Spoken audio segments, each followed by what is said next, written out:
Peggy 18. HomeFront is a first-person shooter. It's set in the year 2027. One of the main hooks of HomeFront is its premise. It's an Occupation USA setting. HomeFront's an opportunity for us to tell a story that's near and dear to our hearts, an environment that's very familiar but been warped beyond recognition. It's a story of really survival and adaptation. What it feels like to be part of a resistance fighting for your country, to give the last full measure for something that you really believe in. In a lot of other games, you blow into a place, a slum or something like that, and you kill 100 people, and at the end of the level, you jump into a helicopter and fly away. At the end of our levels, there's no helicopter. You have to stay and live with the things that you did. Bringing 2027 to life in kind of a suburban and rural setting all comes down to picking the things that everybody's extremely familiar with. These buckets are now water collectors. The children's toys are still there, but they might just be repurposed for something else. This is a survivalist nation now. Now it's about being a member of a resistance cell in occupied America and doing what it takes to liberate your country from this alien oppressor. The idea for HomeFront actually came from a few different angles, really.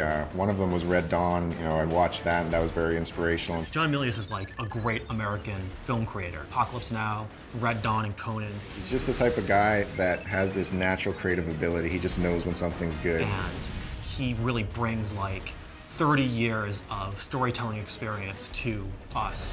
Speculative fiction basically means we are giving the audience what-if situations. What if America was invaded by Korea? What if this happened? And then filling out the answers to that. And that's really where the high premise of HomeFront comes from. We said, what if USA was occupied? What would it be like to experience that future?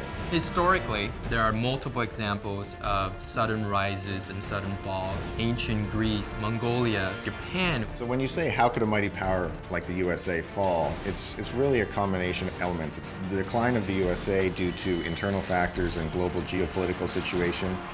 And there's a war in the Middle East. There's Saudi Arabia and Iran involved, and that disrupts oil supplies. And the rise of a new power. The United States' big weakness is their just-in-time economy. Your local supermarket has 3 days worth of stocks on the shelves. If something gets in the way and disrupts that, that's it for our country. Our country is on the razor's edge. The North Koreans are the perfect enemy. The only North Korean that anybody knows is Kim Jong-il. This morning comes the news of Kim Jong-il's death. North Koreans greet their new supreme leader, Kim Jong-un. The North Koreans actually have the world's 4th largest standing army, which a lot of people don't know about. Now, what happens in the storyline is that we have North Korea being unified with South Korea to form one country where it has the economic power and modern military equipment. And within the storyline, we also have North Korea being in conflict with Japan. And training on American weapons and getting a lot of modern training and really building up a military from the other countries in the East Asia region. North Korea is able to invade the United States through its well-prepared military strikes. That involves a EMP strike. EMP is an electromagnetic pulse.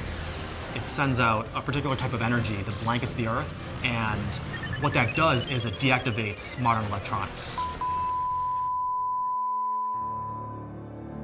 You see things that aren't supposed to be happening. This little town main street, and it's got mom and pa shops and bakeries and banks, but there's soldiers and there's barbed wire. And that's kind of the genesis of where this phrase, the familiar has become alien, has come from. We want to show America, but twisted. War in the back suburbs, war in the elementary school playgrounds, baseball fields, high schools. Golden Gate Bridge becomes a battlefield. That's pretty darn alien if you ask me. It takes seeing an enemy hurting innocent people in front of you to make you understand why you're doing the things that you're doing. This is your backyard. This is literally HomeFront.